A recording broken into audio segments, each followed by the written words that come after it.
Breaking news. Breaking news. Breaking news. RDC. La campagne officielle pour les élections du 20 décembre en RDC est lancée. Merci de rester sur CNN. Breaking news. Breaking news. La campagne électorale pour la présidentielle, couplée aux législatives et provinciales du 20 décembre en République démocratique du Congo, a démarré ce dimanche 19 novembre 2023. Des dizaines de milliers de candidats, dont 26 pour la présidence, se sont lancés ce dimanche 19 novembre 2023 dans une campagne électorale d'1 mois en République démocratique du Congo, dans un climat politique tendu et sur fond de conflits armés dans l'est de l'immense pays. Le président sortant, Félix-Antoine Tshisekedi Tshilombo, candidat à sa propre succession, revient auprès des Congolais pour défendre son bilan de 5 ans afin de solliciter un nouveau mandat. À Kinshasa, la pluie n'a pas pu être un obstacle pour les militants et sympathisants du candidat Félix-Antoine Tshisekedi Tshilombo, sortis par milliers pour écouter le discours de lancement de la campagne officielle de leur champion. Aux alentours du stade des Martyrs de Kinshasa, des militants et sympathisants sortis sous une pluie battante chantent à la gloire du candidat Félix-Antoine Tshisekedi Tshilombo. Je suis venu l'ovationner. Qu'il pleuve ou qu'il neige, il n'y a que Félix Tshisekedi.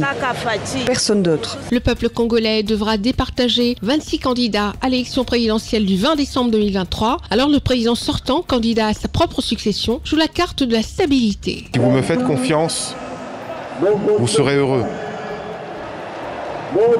Faites-moi à nouveau confiance et vous verrez qu'on construira notre pays ensemble. Lors de cette campagne présidentielle, la sécurité sera plus que jamais au centre des débats, avec la réapparition de rebelles du M23 au Nord Kivu qui approchent peu à peu de Goma. L'opposant Martin Fayulu Madidi, pour son premier jour de campagne, a choisi son fief de Bandundu dans la province du Kwilu, où les tribus Yeke et les tribus Yaka s'érigent aujourd'hui en opposition à cause de ventes de terres, conflit qui a entraîné des déplacés. Le bilan de l'exécutif est fustigé par Martin Fayulu Madidi, qui affirme qu'en 2018, la victoire lui a été volée. Félix Tshisekedi, depuis qu'il a usurpé le pouvoir du peuple, il n'a jamais mis ses pieds ici.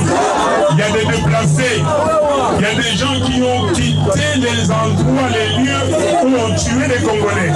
Ils sont aujourd'hui, il n'y a personne pour s'occuper d'eux. Ils sont des déplacés internes dans leur pays, mais il n'y a aucune prise en charge.